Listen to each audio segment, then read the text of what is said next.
ایک طالب علم سفر کر رہا تھا کہ راستے میں ایک شخص اس کے ساتھ ہو گیا۔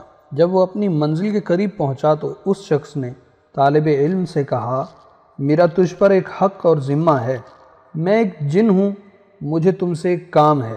طالب علم نے پوچھا، کیا کام ہے؟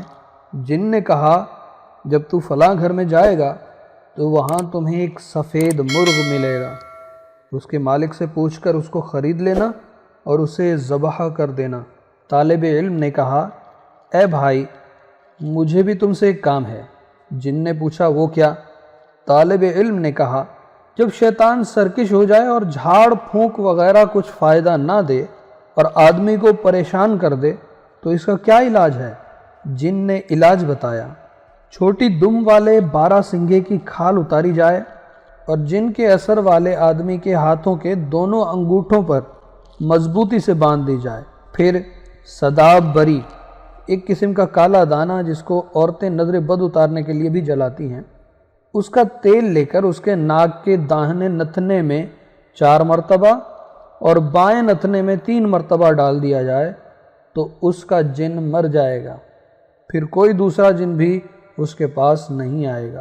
وہ طالب علم کہتا ہے کہ جب میں اس شہر میں داخل ہوا تو اس مکان میں آیا، وہاں مجھے معلوم ہوا کہ بڑھیا کے پاس واقعی ایک مرغ ہے۔ میں نے اس سے بیچنے کے متعلق پوچھا تو اس نے انکار کر دیا۔ بہرکیف میں نے اس کو کئی گنا قیمت میں خرید لیا۔ جب میں خرید چکا تو جن نے دور سے مجھے شکل دکھائی اور اشارے سے کہا کہ اس کو ذبح کر دے۔ میں نے وہ مرغ ذبح کر دیا۔ دیکھتے ہی دیکھتے بہت سے مرد اور عورتیں باہر نکل آئے اور مجھے مارنے لگے اور مجھے جادوگر قرار دینے لگے۔